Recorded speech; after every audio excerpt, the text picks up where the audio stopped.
Hi, welcome in. November 9, Serving Kings. If you are uniquely gifted in your work, you will rise and be promoted. You won't be held back. You'll stand before kings.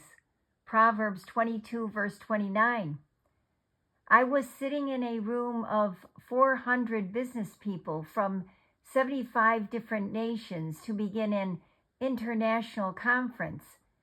After a time of worship, a man stood up and exhorted Christians in the United States to pray for their president. It was a difficult time in our nation because President Bill Clinton was in the midst of a scandal. The man who challenged us to pray was Pastor Romain Zanu from the small African nation of Benin. Many years ago, God had given him a burden to pray for his Marxist dictator president, Matthew Karakou.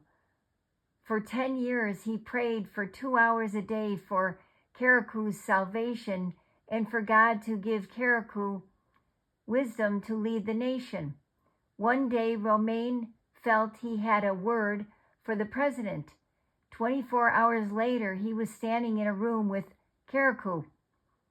Though he and Romain had agreed to meet after their first free elections for a time of Bible study, the former president refused to meet with Romain after only a few meetings. Romain went to Karakou's home only to be told that Karakou did not wish to see him. "I will wait." And he stood outside the wall for hours, and he kept coming back to wait many times in the rain and heat in hopes that Karakou would let him in.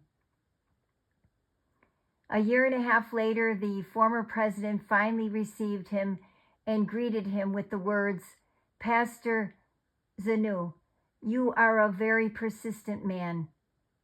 They began an in-depth study of the Bible, which led to the former president receiving Christ. Question: who are the people of influence God has called you to impact? Father, use me to influence leaders of leaders.